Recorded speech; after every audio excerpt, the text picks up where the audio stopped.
Hello and welcome back to 365 Days with mxmtoon. I'm Maya, a singer, songwriter, video maker, Oakland native, and psychology enthusiast. I'm also a huge fan of history. I love untold stories, gross facts, hidden secrets, and anything weird, dark, and funky from the past. Each day, I'm going to share one of my favorite deep cuts with you, so let's take a look at today's stories. It's 365 with mxmtoon. New facts every day, so don't leave too soon. I'm gonna teach you stuff, no it won't be tough. Gonna go a year till you've had enough. It's 365 mxmtoon. On this day in 1971, the controversial psychological study known as the Stanford Prison Experiment began. Professor Philip Zimbardo designed the project to see how the effects of incarceration influence prisoners and guards. Do humans become brutal when given power, or is a predisposition for violence part of human nature? The Stanford Prison Experiment was funded by the U.S. Office of Naval Research, which wanted to know more about power imbalances in military prisons. Zimbardo and his team recruited students to participate in the study about prison life for $15 per day, which, adjusted for inflation, is about $100 per day in today's terms. The goal of his study was to find out if it's the prison experience or the personalities of guards that brought out violent behavior. So, he built a fake prison and selected 24 college students from a pool of 70 applicants to participate in the study. All the chosen participants were white men. The participants were randomly divided into two groups, guards and prisoners. The prisoners were fake arrested by real cops, who took them to the mock prison. Meanwhile, the guards were instructed that they weren't allowed to physically harm the other participants in the study.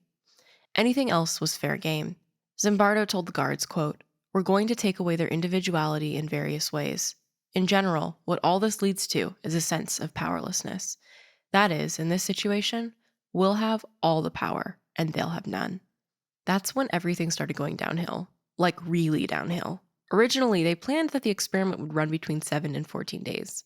On the first day, things were going smoothly until the guards decided to wake up the prisoners to do a head count at 2:30 a.m. When some prisoners disobeyed, they made them do push-ups. In retaliation, 3 prisoners in cell 1 blocked their cell door with beds and removed their prisoner numbers from their uniforms. The prisoners couldn't leave during the experiment, but the guards worked shifts. On the first night, some guards voluntarily chose to stay behind to quell the supposed rebellion. They sprayed them with fire extinguishers to get them to stop barricading the cells. Then, they created a cell for the more well-behaved prisoners and gave them better food. But then the prisoners in that cell didn't eat their food out of solidarity. So just 35 hours in, a prisoner had a nervous break, screaming and cursing until he was released for his own well-being. In 2017, that person confessed that he faked the breakdown because he just wanted to leave the study. As a rebuttal, Zimbardo says that all the prisoners had to do to leave was declare, "I quit the experiment." But there are transcripts from conversations Zimbardo had with the prisoners telling them that they could only leave if they had a medical or psychiatric emergency. As if the ethics of this experiment weren't already dubious enough, it seems like the agency of these people was literally taken away as though they were prisoners of Zimbardo's, not the guards. Remember that part about when the guards weren't supposed to physically harm the prisoners? I think you know where this is going. For guards in both Zimbardo's experiment and in real prisons, there's not really any consequence to breaking the rules.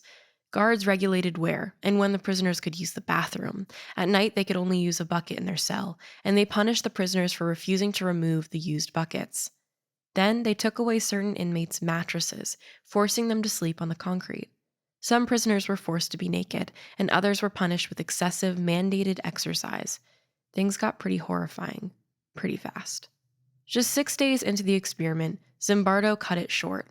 It's worth noting that he only did this after the grad student that he was dating told him that he was doing pretty messed up stuff. In the end, the experimenters found that 1/3 of the guards showed, quote, "genuine sadistic tendencies." Now that is terrifying. In response to the study, U.S. prisons started housing juveniles accused of federal crimes in juvenile prisons while they await trial, rather than adult ones. This was to reduce the threat of violence against young convicts. But in the end, the Stanford Prison Experiment left more of an impact on the ethics of experimental psychology than it did on the way prisons are run. Since the experiment, the field of psychology has become more rigorous about ensuring that human subjects are treated fairly and understand their rights. The study has since been called a sham by some researchers. The sample size was too small to generalize the results, and they argue that Zimbardo had swayed the prisoners and guards toward what he wanted the outcome of the experiment to be. Some participants claimed to alter their behavior to help make the experiment more compelling.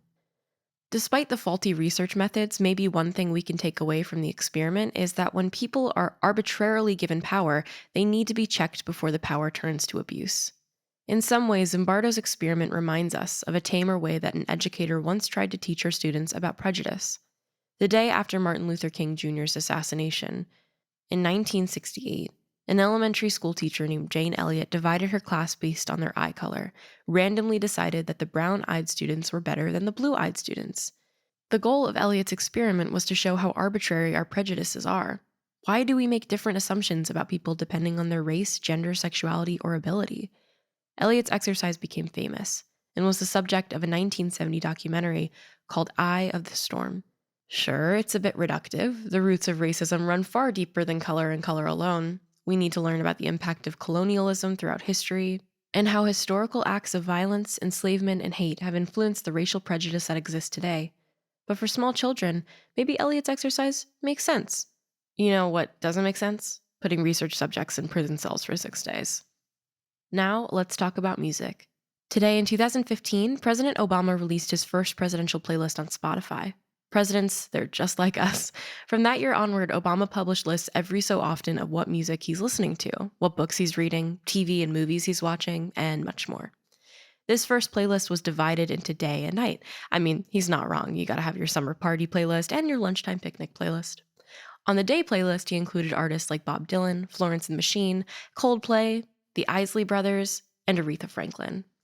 Meanwhile, on the night playlist, he was jamming to some Mary J. Blige, Joni Mitchell, Lauryn Hill, Mos Def, and Frank Sinatra. No matter where you stand on Obama's politics, you can't deny that he's got some pretty good music taste. Since leaving the White House in 2017, Barack and Michelle Obama started Higher Ground, a production company that produces film, TV, and podcasts. As Michelle Obama said, quote, "I've always believed in the power of storytelling to inspire us." Given the former president's broad tastes in entertainment, this new project doesn't feel so random after all. And now for today's final segment, I'll be going into my own photo archives to see what I was up to on a August 14th in my life. On August 14th, 2018, I was playing Minecraft, and I had a sheep named Young Man. I think I was just really obsessed with, "Young man, you're a man that is young," I said, "Young man." There's like a meme version of that song, but that's what I was up to. Nothing super exciting. On probably other August 14th, I was also playing Minecraft as well, despite the year. Who knows? Annual practice of playing Minecraft on August 14th. Thanks so much for going back in time with me, and remember to subscribe wherever you listen to podcasts. Come back tomorrow for more stories from the past. It's 365 with mxmtoon. New facts every day, so don't leave too soon. I'm gonna teach you stuff, no it won't be tough. Gonna go a year till you've had enough. It's 365 mxmtoon.